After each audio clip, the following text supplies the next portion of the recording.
Good evening, gentle listener, and welcome to Distractible, a Wood Elf production with your hosts, Bantering Bob, Mystifying Mark, and Worldly Wade. This week, the Rara Raiders roused the Cochlear Cordis with a pronouncement of positivity per personal pride and productivity. Yes, it's time for Never Give Up. Please prepare thy pom-poms and enjoy the show.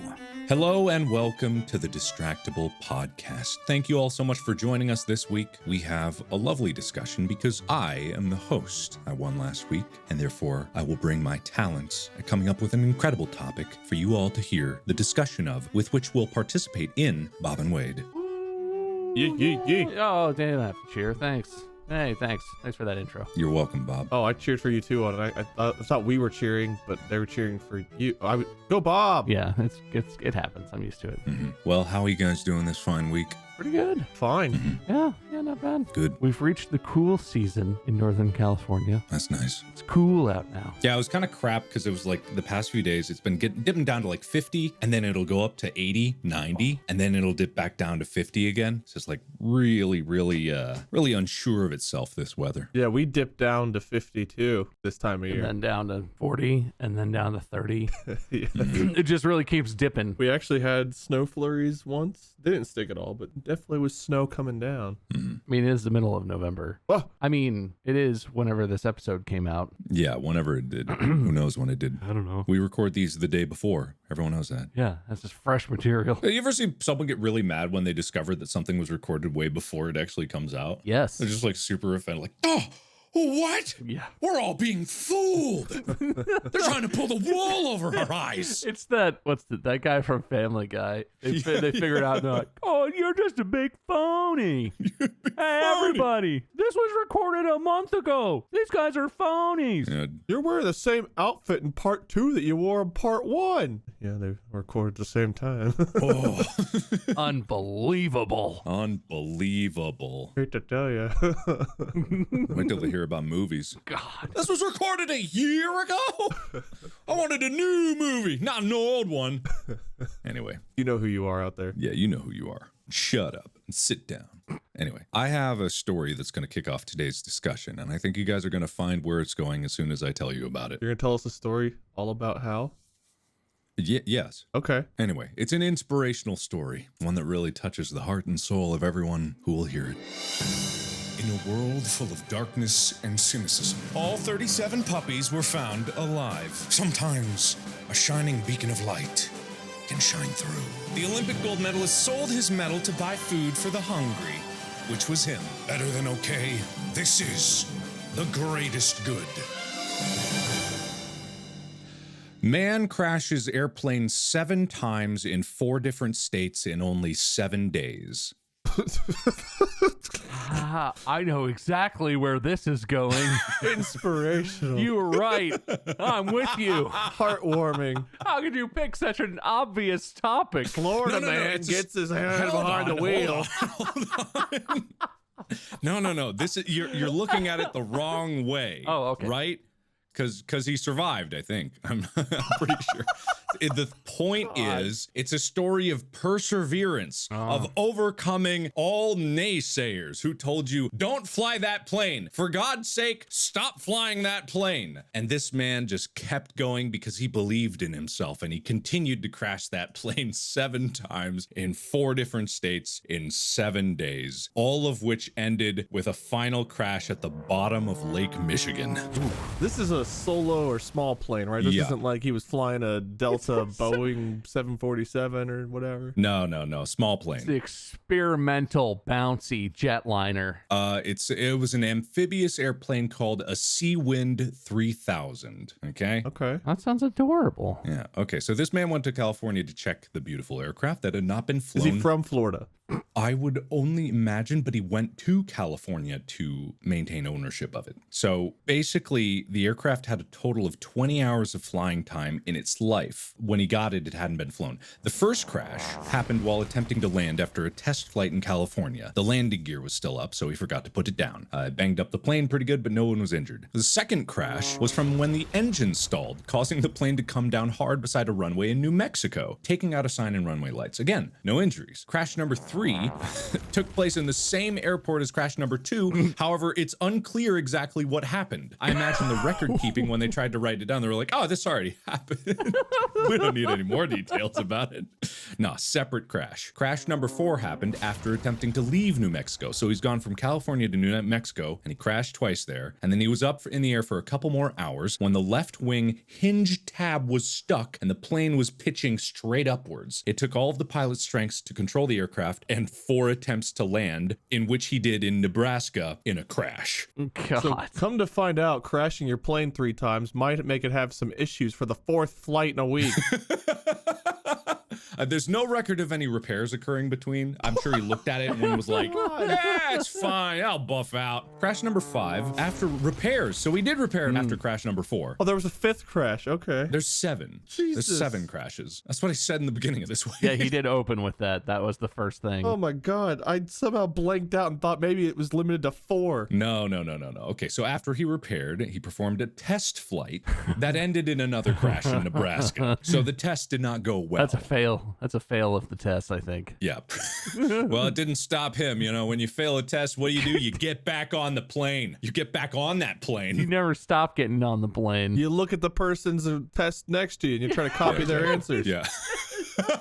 That plane's still up in the air. I'll just do what they're doing. The plane in front of him's taxiing, goes, takes off, flies away. He's like, okay, just do what that guy did. We've copied our way this far. Yeah. Crash number 6 was apparently the scariest so far. Quote, the hydraulic pressure gauge was registering 0, and the fuel gauge showed an uneven supply. I don't know if it was at an odd number or whatever. He radioed the airport to ask whether there was a spotter on the ground who could look up as he passed to let him know if the landing gear was down. There was no response. Oh, God. And also the landing gear apparently was not down because the nose hit during the landing and the plane skid down the runway in Manistee, Michigan. Uh-oh. So he's now made it from California to New Mexico to Nebraska to Michigan. That's a lot of ground to cover without an accident, my dude. Yeah. That's pretty good. That's pretty good, you know. Nebraska to Michigan on 0 accidents. Do we not count 5 crashes as an accident? No, listen, I mean, you take it, it's one day at a time, right? Yeah, this is a new day. Between Nebraska and Michigan, perfect record. Yeah, exactly. Great. Yeah. Crash number 7. Oh my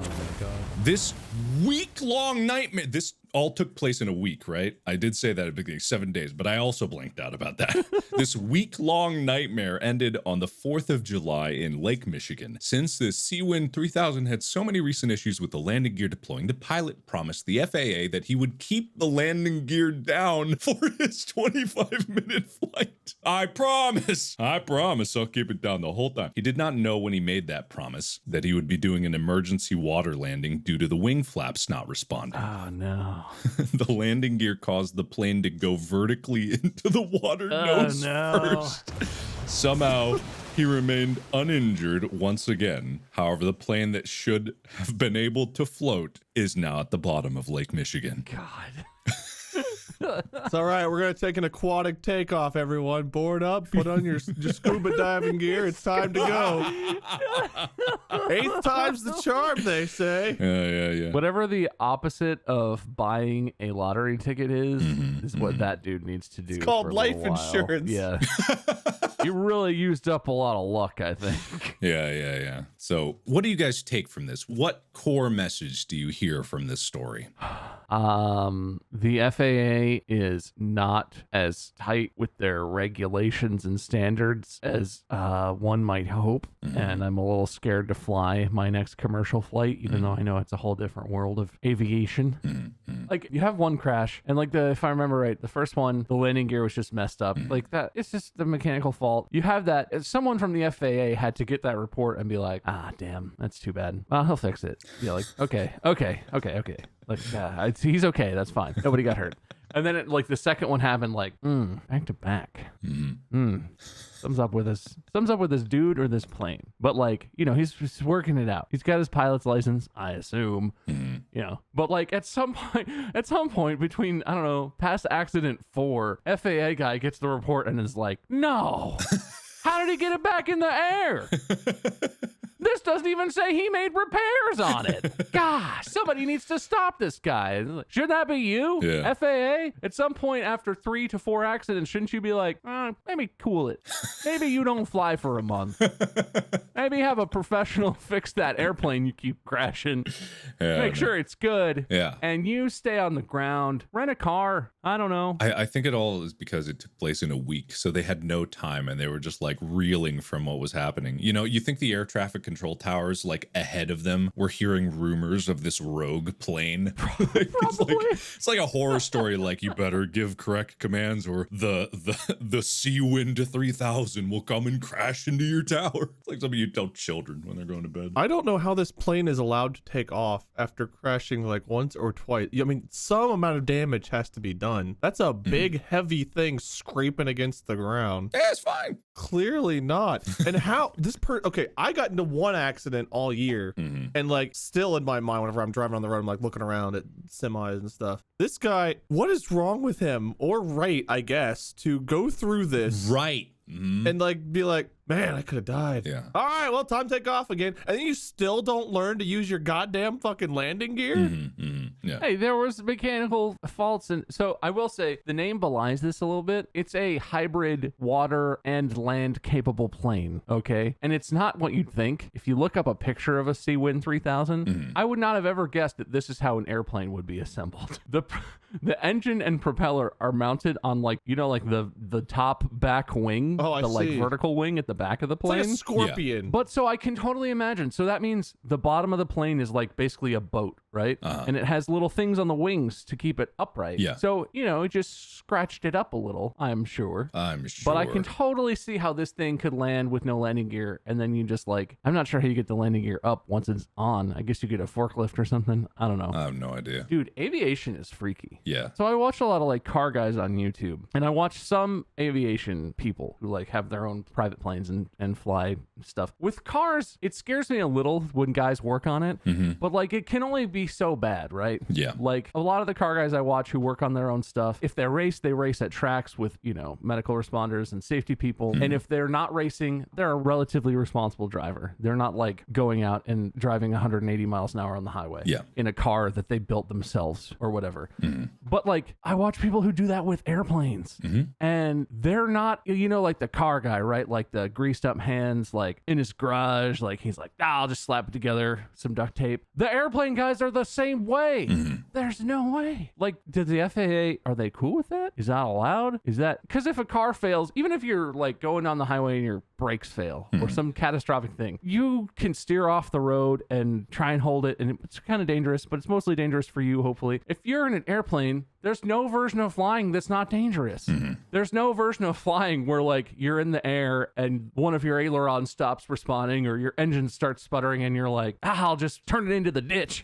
No, man. You're some thousands of feet in the air and you might have passengers or you might crash into a house. Like God knows what. I just can't imagine how people do it. And this guy sounds like one of those guys. After the first crash, he like, you know, lifted up, got the wheels back down and was like, she's fine. Yes. I checked it over. It's fine. Totally fine. Doesn't need any maintenance or anything. It's fine. How is that allowed? How is there not an investigation or like a team at the airport or wherever he's landing that's like, okay, well, we have to look over this thing. It'd be grounded for a few days while we figure out, you know, what went wrong, yada, yada, yada. It's just like, did the dude crash land? Like they came out to investigate. It was like a Scooby-Doo scene where he just like picked up the plane and ran and hid in a bush.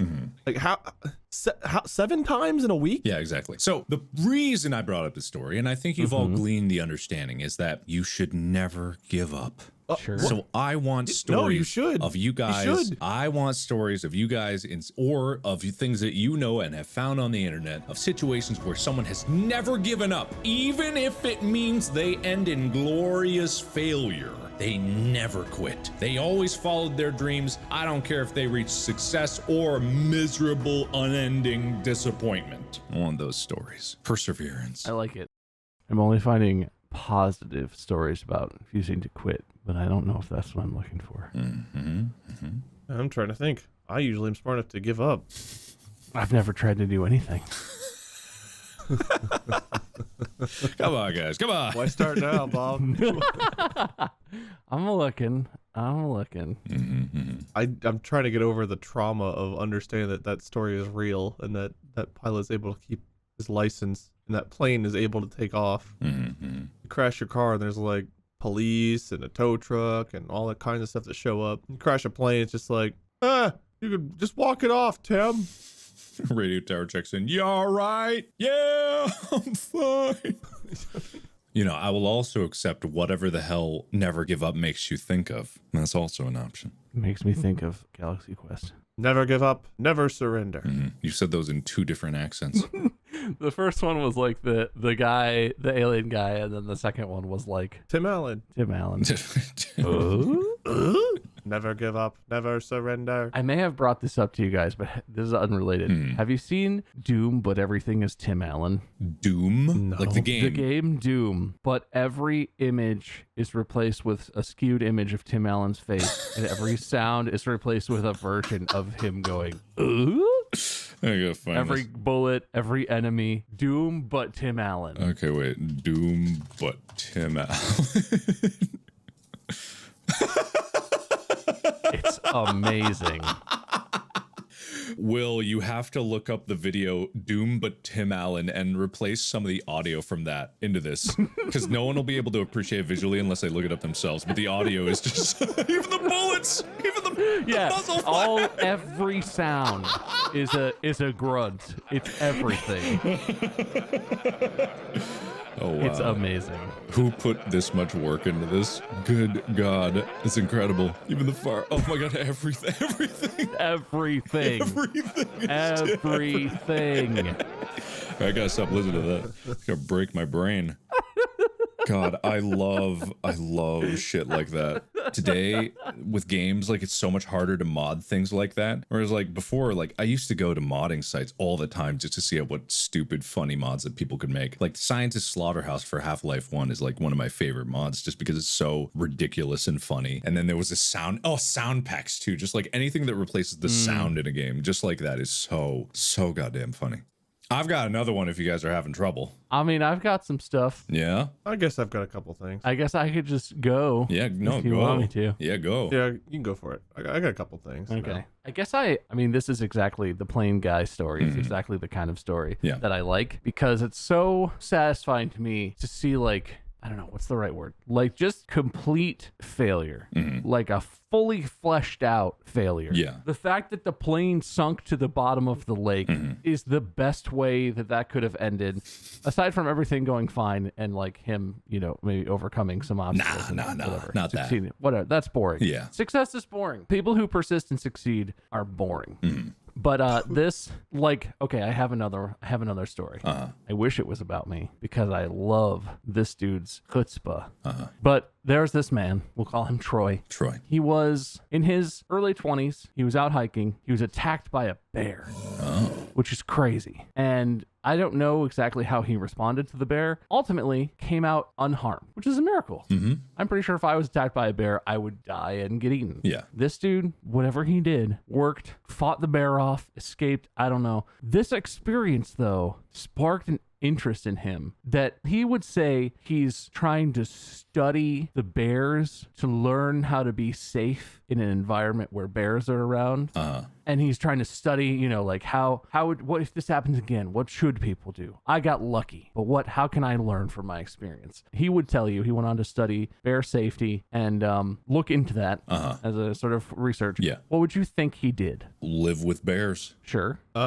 Completely turned his life around and went and lived on a boat away from bears, where bears can't get him. Sure. Go to bear school. Bear school. Yeah. Boat school. Be adopted by a bear. Adopted by a boat. I don't know how boats played into this, but okay. Adopt a bear. Adopting a bear would be Buy pretty... a boat.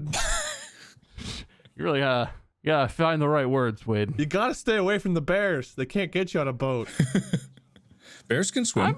I'm 90% sure bears can swim and boats are not that effective. Okay, bears can swim, but can they boat? I'm 100% sure a bear could boat. Yeah. Given the access to a boat, I'm sure that a bear could sit on top of a boat. How are they gonna get up? Just put the ladder up. Anyway, you go ahead with your story about the bears and the hike, and hopefully there's a boat. There better be a boat. You know who likes your enthusiasm, Wade? Troy likes your enthusiasm. Oh, no. You and Troy, maybe not on the same idea train, but you're in the same idea train yard.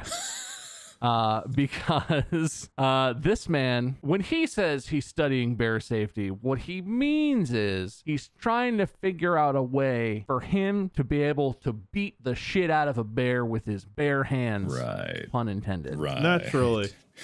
Troy had an epiphany when he was looking into this. He was watching the movie RoboCop, and he thought to himself, man, look how invincible that robotic cop is in his metal armor. I bet a bear couldn't even get through that metal armor.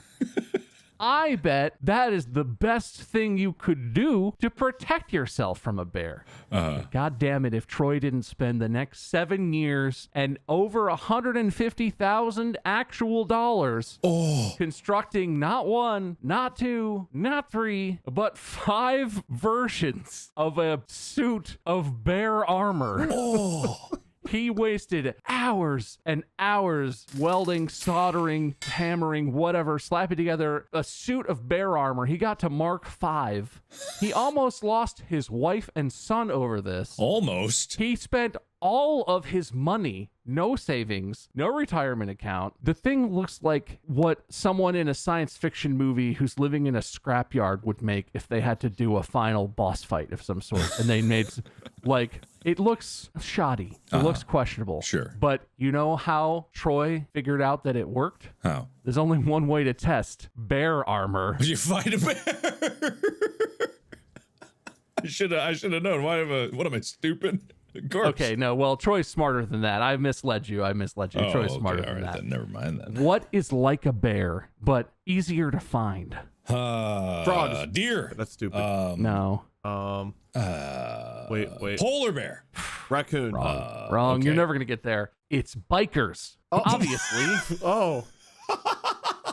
Oh. Yeah, like a bear. That kind of bear. Because they both have B in the name. Troy hired a gang of bikers to come to his test site and try to hurt him with baseball bats, 2x4s, fists, any sort of blunt impact weapon. No guns, no knives or anything. Yeah, nothing sharp. Thank God bears don't have sharp claws. Yeah. He survived the bikers. Wow. He needed another scientific test. Wait, how well did he survive? Did the bikers survive the test? That's the real question. He didn't even fight back. He just let them have at it, and he was fine. Not a scratch. No problems. Maybe a little concussion, but it's fine. Wow. What's the next test? Because he needs another test. This is science. All right, so he tested against human bears, so now he's got to step it up from there. What's as big as a bear? Cars. Yes. He tries to get hit by a car. Test number 2. Troy paid someone to hit him with a car. Oh my God. Not a scratch. Well, actually, if we're being real, some scratches, but a car. Hit with a car. Wow. And he guys stood back up. Fine. No big deal. Couple band-aids. Okay. What's the third test? We're not to bear levels of damage yet. Are we sure? I don't think so. I don't know. A car seems like pretty bear level to me. What is even more intense than a car? Train, truck. Wade, you know. Yeah, the plane guy. Get hit by a plane? No, you got hit by a truck. Oh, I do know what that's like. Yeah. No, gravity. Wait, what? Gravity. He had people throw him off a cliff. Whoa. Survived. Did he? He's fine. After surviving a gang of bikers, a car hitting him, being thrown off a cliff, and several more tests, which are similarly stupid but not as comical, more reasonable sorts of not interesting. Yeah, we don't want to hear about that. Troy decided Mark 7, the 7th suit of armor, was it. It was no longer a prototype. This suit of armor became known legendarily as the Trojan. I'm sure you've all heard of it. That's what it is. Sure. The only problem, and I hope to God his dream comes true, the only problem Troy has faced in his quest to solve bear safety once and for all is that he has yet been unable to find investors and or bear owners crazy enough to back him to help him set up an actual 1v1 cage match with a grizzly bear. But there is hope someday. Some say Troy should have quit by now. Some say Troy should not have taken an idea from RoboCop while he was stoned daydreaming about his love of bear fighting and made it a reality. some say hundreds of thousands of dollars spent on this project is just a hilarious and misguided attempt for this guy to really just get into a ring with a bear. Yeah. Some say that. I don't say that. I think Troy is following his dreams. For people whose work environments require them to get close to bears, I can only think of one job where that's a thing, but bear handlers exist. Yeah. This is probably of great interest to them. He just needs to find the right investment, the right group of people, the right person who owns an insane bear. You're absolutely right. Anyway, I love his science. I love his series of progression to get to the ultimate. This is exactly what I was looking for, because I'm looking at pictures of this guy and I'm looking at pictures of his armor, and it looks like a really advanced cosplay suit. I don't know how functional it is. And it says there's the Trojan ballistic suit of armor, and there's like escalating beyond just like bear fighting. And I have heard about this guy a long time ago, and it's just like, it's exactly what I was hoping for, because it's someone that really, really believed in something and put everything towards it, and then nothing came out of it. Like, despite all the efforts, despite everything, just like not getting there. But that's the spirit of never give up, even in the face of abject failure. It's beautiful. It's a beautiful thing. I think it's wonderful. I don't have any that's singularly quite that good, but I found a couple of interesting. I went a different way. You guys went inspirational, like, trying to do something interesting. Finding a bear is not necessarily good, but it's interesting. I went straight to the heart of the criminal underworld to find my stories of perseverance. All right. Okay. Sure. The first story is of a man who apparently desperately needed some money, because in like a 2-day span, he attempted, I think, 5 robberies. Yeah. The first one, he brought a crowbar. I think it was like a beauty salon or something, tried to break in. Couldn't break in with the crowbar, couldn't use it to break the glass, or got scared off or something and took off. Later that morning, went and broke into a pizza place. I think it was a Domino's. Attempted to open a safe with a crowbar, failed. I think it was a few days later, comes back with a cordless angle grinder. I don't even know what an angle grinder is, but it sounds like some kind of saw or something, I'm guessing. It's like a grinder. It's a grinder, basically, yeah. But it's like got a small wheel on it. It spins real fast. Anyway, continue. He used the grinder to take the door off the safe and actually succeeded in getting some money out. And for some reason, a few days later, didn't bring that, tried to rob another safe with a crowbar and failed. Then he got caught and, went to jail, whatever have you. So that's the story of the safe robber. However, the second one, this one I find a little bit more interesting, which is why I saved it for last. This was a man who was doing a crime spree, trying to rob like small gas stations and small businesses like that were still open. So the first time he attempted to rob one, he came in and he handed the clerk a note, said, "Put money in the bag, I've got a gun, yada yada yada," but didn't produce a weapon. So the clerk reaches down to put money in the bag and actually pulls out a shotgun and aims at the dude and tells him to get out, and the dude just flees. The next time, which is I think this was a couple days later, it's unclear. I think this is a couple days later. It's pretty close. He comes in, he gets a pistol, and he comes in and he aims a pistol at the guy. The guy gives him the money, puts the money in the bag. Yeah. The guy puts his weapon away, turns around with the money in hand, and as he's leaving, he gets shot by a pistol in the leg as he's running away. He went to the hospital, ended up in jail, gets out of jail, I don't know, a few years later. And the first thing he does when he gets out is he goes to rob a place again. This time he keeps his gun concealed as he approaches the business, and the business owner sees him on the TV approaching, like as he's closing up shop. And as he's walking in, I guess he starts to reach for his gun, and the business owner sees that and shoots him 3 times. Dude turns around and runs away and gets caught, and he tells police that the other guy should be in jail because, and I quote, "I didn't even have my gun fully out yet. It wasn't a fair fight." That is excellent. That is something like you could probably make a whole book about criminals that were just too stupid to give up. Like just like you didn't learn any lessons from the previous attempts. Like, is this the same guy that didn't bring the angle grinder to the second safe? Like he had that in his garage. He's like, "Oh, I want to stay light. I might need to run."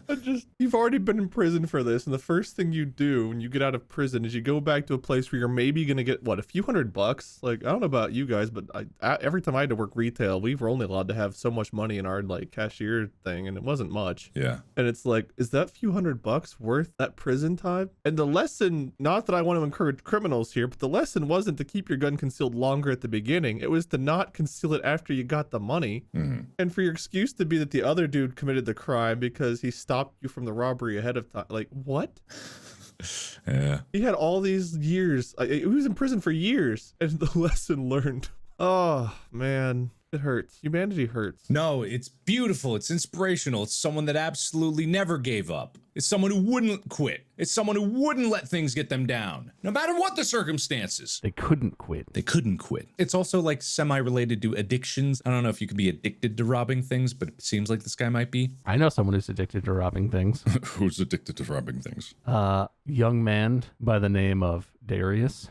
Darius. That's not going to get you to him. I thought you were gonna start singing YMCA when you said young man. I'm not gonna lie. I didn't even say it with the right inflection. I know, but I thought it was a setup. I said a young man, not a young man. Listen, this guy has a problem. Had a problem. He probably still has it. He wants to be a conductor, a train conductor. This dude wanted nothing more in life than to be the driver of a New York City subway, which is, that's probably a great job. Probably kind of, difficult, long hours. I don't know. There's probably downsides, but like you work for the city. It's very consistent. The subway always needs to run. There are worse things to aspire to. Darius was dead set on it, but I feel like there were a couple issues that really prevented him from fully realizing his dream. Not least of which is no one told him how to go about doing it. And I'm not sure, maybe he looked it up. Maybe he wasn't interested in, I don't know if you need specific education. I'm sure there's a pathway to getting the right training. You start, I don't know. Sure, there's some pathway to be like, I want to drive these trains. How do I get there? Darius decided he was just going to do it himself. By the age of 5, he had memorized the entire New York subway system. He was fascinated with the subway, with the trains, where they went, why they went there, how the stations were organized. Yeah. At the age of 15, he was devastated that his deep knowledge and understanding of the subway system didn't earn him more respect from his fellow youths. He was, I guess, kind of an outcast, you could say, because lived in the city. He and his friends used the subway. They never needed a map. They could just ask Darius. They didn't find that very impressive. At some point, feeling maybe a little sad, isolated, let down by his colleagues, Darius just said to himself, fuck this. I'm not waiting anymore. Why was he cursing at such a young age? Well, actually, he wasn't cursing, which we'll get to. He decided he was just going to start driving the trains. He was just going to do it. Bold. Who was going to stop him? No one. He knew how it worked. He intimately knew the controls, knew the routes, knew how to stop at a station, where the breaking points were, all this stuff. The only thing, when young Darius stole the E-train, the age of 15, the only thing that gave him away is that the passengers were really suspicious that the guy driving the train was doing an excellent job, wasn't swearing at them or being rude, that he was being completely polite, cordial, respectful, and perfectly executing his duties. Obviously, he was 15 years old. He's not an adult. Eventually, someone looked in there and was like, oh no, that's a kid. I don't think we employ children to drive these trains. Oh no. He was caught. He was relieved of duty. A professional was put back into the cab, pilot's house. I don't know what it's called. This did not discourage Darius. Of course not. No. He would drive trains. He never gives up.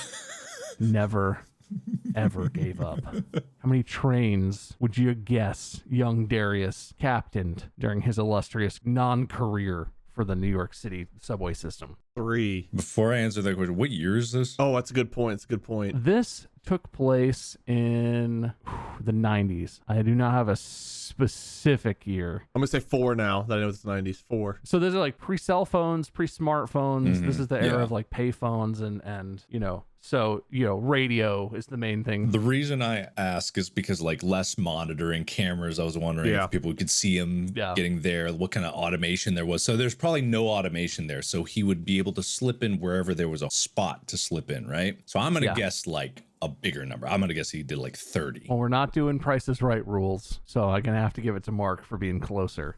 You did go over, but during his on-career, I object. We should do Price is Right rules. Darius drove 26 different trains. Over the course... Well, that's a multiple of 2, which is half of 4. I think I was closest. Nailed it. You nailed it, buddy. But I win because I was the exact number that Wade guessed away from my guess. Well, as the host, I'll determine who wins this in a little bit. Hey, whoa, you shushed your hole there. I was going to give you a lot of points, then you started encroaching on my territory here. You better watch yourself. Oh, yeah, Mark's the host. I forgot. Darius was only arrested and incarcerated 19 times for his 26 total journeys. My main question in this is, 1, it's a fine job. I don't think that's a very coveted job. I don't think anyone who drives the subway is like, I can't believe I got this gig. No. All these benefits, No. the hot tub right next to the steering wheel for the train or whatever trains have. No. Like, you could have done that, dude. You probably need, I don't even know, you probably need a high school diploma, some certifications or trainings, and they're like, yeah, drive the train, whatever. God, just leave me alone. I hate this job. Yeah, God. But my second thing is, are trains just left unattended? Was this a 90s thing? I imagine the traditional way that the guy in charge of the train is tagged out is some other adult in a uniform who looks like a train guy, train conductor, comes and is like, hey, Steve, I'm up. Have a good night. And he's like, all right, Jerry, she's doing good. No major issues. Enjoy your train driving. Yeah. Like, some guy was just like, God, my replacement's not here and I must leave. I hope no one steals this train. I imagine there's not normally much fear of a train being stolen because you know where the hell it's gonna be. It's not like you're gonna go hide it in your garage. It's gonna be on the if someone track. just hops in there and yoinks the thing, you could derail. Subways aren't just like, I'm sure they are now, but back then, I'm sure you could derail it. You could kill hundreds of people. Yeah. Cause huge issues. Like, even if someone didn't want to steal the train, they just saw it and were like, yoink, and then left, and the train was just like, full speed ahead, crashing down the track. Yeah. That's a horrific safety issue. Yeah, how many times do you think that, like, there's a guy in his underwear tied up in a closet with a gag in his mouth, and then this kid shows up with really baggy clothes and a low-pulled hat? He's like, where's Scott? I gave him the day off. Oh, okay. I have a good one. So that was really fucking weird. Comic the other day of it was a kid. It was like a small kid talking to an adult, but the kid has parts of like tan coats coming out of every orifice, like sleeves and things coming out of mouth and ears. Yeah. And the kid is talking to the adult. They have some adult exchange where the adult is like, oh, okay, adult, and like, in the next frame the kid character like looks at the camera and is like, then believe me, I'm actually 2 trench coats in a kid. It's fucking That's so stupid. God. But I can see where but that's equally stupid as this is my point, I guess. I can see where the obsession of these kind of things come from, because you got the train kid who like played with trains all his childhood and he just loves trains. You got like the horse girl who just loves horses, just like can't stop thinking about horses. And then you have the people that take it to an extreme, like the people that rob the trains and try to run. Or you have like that horse girl that tries to run on all fours, like eat the horse. Oh, I don't think so, because they would respect the horse too much. But have you seen like the horse running girl? I forget what the name of this is. Yes. Yeah, it's just like the way that she walks and runs it's so inhuman that it's kind of terrifying. You know what I mean? You have to like pet her head and give her a carrot and say, easy there, girl. I mean, oh, jeez, this video has a lot of music, but it's just like, I don't know what it is, but it's like this kind of compulsion that hits some people where they're like, I have to do this thing and I don't care what it looks like, how stupid it is, but it's exactly that same kind of idea. It's like, never give up. This person literally practiced running like a horse. We did an Unis Honest video about this. Literally practiced running like a horse until they could gallop on all fours at speed, at pretty impressive speed. Like if you look this up, it's not unimpressive of what they're doing. And I don't know what that does for your spine or long-term posture problems or wrist problems or ankle problems, but wow, they'll just make her into glue when she dies.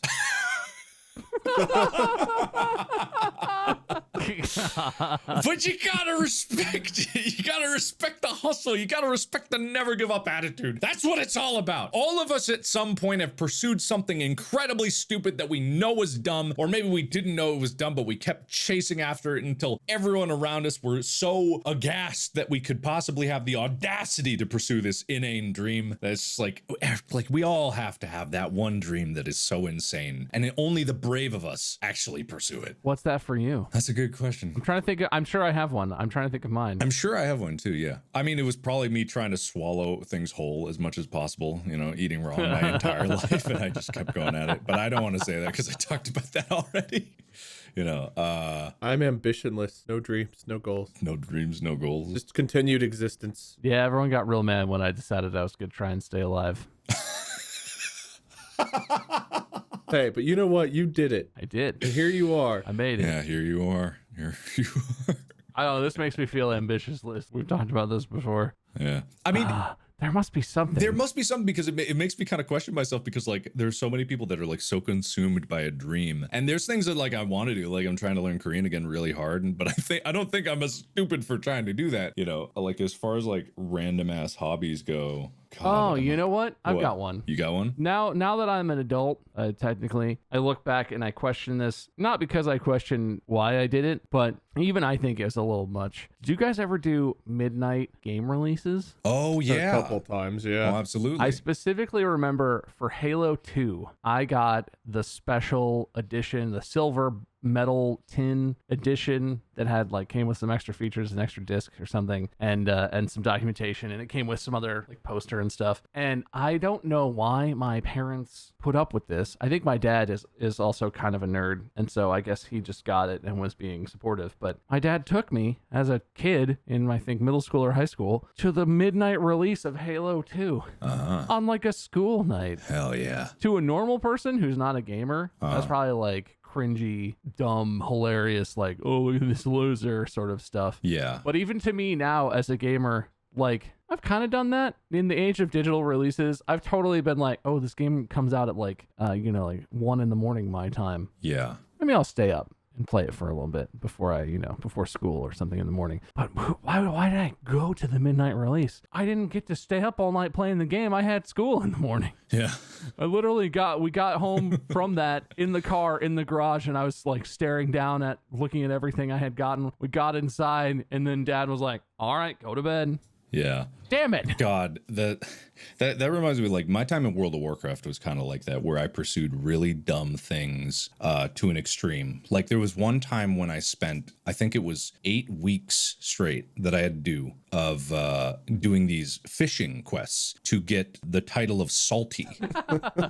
So that's it. That's it. By your name, there is just a word that says Salty and then my character's name, and that was it. But there's one achievement in there that is literally called Insane. It's a title, and to get it, like all the achievements that I had to do to get Salty, that was only a small part of the overall number of achievements that you had to get Insane. And this is during Wrath of the Lich King, and our guild leader, Bip, shout out to Bip wherever you are, he literally spent every single spare moment that he was in the game working on getting this achievement. It took him like a year to get, but he got it. And then his reward was just like, okay, literally your title is now Bip the Insane. And so, but people respected that. Like it's crazy. It's insane to go for that. There's no reason to do it for one word by your name, but people are willing to do that because humans are bored and we've got nothing better to do.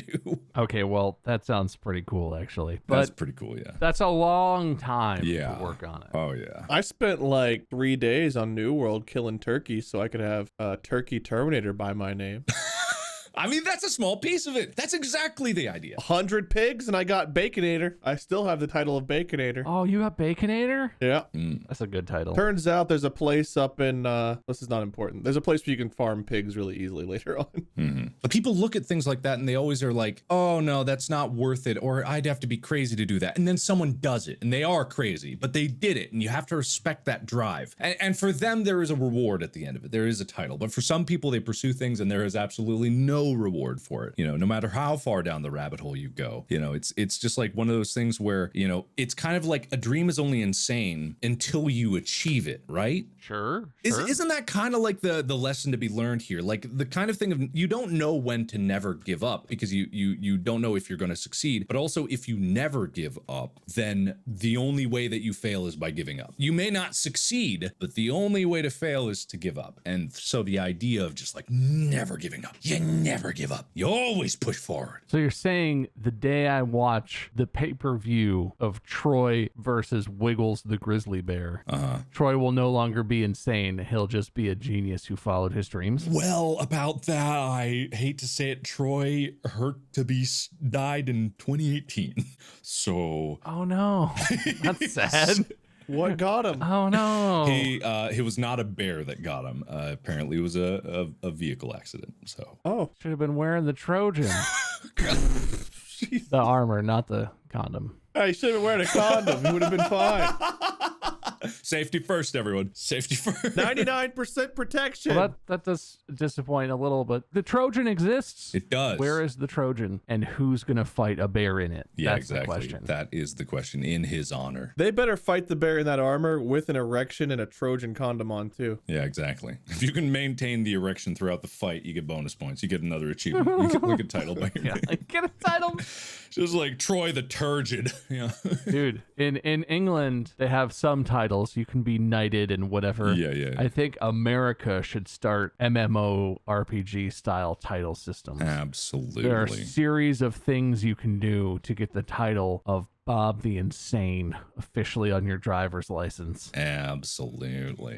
Davey the fucknut. I love it. I want Turkey Terminator in real life. Turkey Terminator. How many turkeys I gotta go get? All right. So I'm going to bring this to a close. This was an excellent discussion. We really got to the heart of it. It was a little bit difficult to get there, but we really did it. And We did. Thank you, I'm Mark, for that tabulating the lovely points. speech. And The winner is Bob by an absolute crushing landslide of 15-4. Now, look. Nailed it. I can't disagree with the result, but my dream is for you to overturn these results. And I will pursue it to the end of this sentence. All right, man. Did you just give up? Yes. I think by definition he did. You reached the end of the sentence. You had to keep the sentence going, Yeah. man. Well, you still didn't I did. get the core meaning of this podcast episode. So, Bob, congratulations. Always give up. You have won. I'm proud of you for never giving up throughout this whole episode. Some dreams aren't worth it. Well, what do you have to say for yourself? I feel like this is the first thing I've ever accomplished. Wow. I think I really put myself out there. I think I really dug deep inside and I shared what I dug out of myself with you guys and took credit for the amazing stories of other people's lives, and that has led me to victory. They weren't amazing. They were pretty terrible, and they should have given up. What awful You've dreams. seen pictures of this dude's armor? It is amazing, and I love it. I'm going to Google Troy's Trojan, and I better not regret it. I may have to issue a correction. This article says that it was not $150,000. It was $15,000. There may have been a typo in the other information I was reading. All right. Well, I have to retract all points from Bob and then no. All right. Well, thank you everybody so much for listening at home. Hope you guys have your own crazy dream that you're never going to give up on. And so long as it doesn't hurt anyone else, hey, you keep trying that crazy dream. You keep trying. Don't fly a plane if you don't know how to fly a plane, you shit. That is fair advice. Unless your dream is to fly. Actually, don't even bother. Thank Don't you. have dreams. It's nicer that way. I live a great existence. Remember to follow, subscribe, like this podcast wherever you're listening to so you can tune in and be notified of whenever we upload a new podcast. You can find Bob at Micekrim on Facebook where he streams regularly, and Wade at Minion77 on Twitch and Lord Minion77 on 777 Okay, now at least I understand why the signing got my name wrong years ago. You don't even know my username. on YouTube. Thank you again. Podcast out. 7-7. Close enough. Like that guy landing the plane. Close enough. Got the landing gear. Close enough. We're on the ground.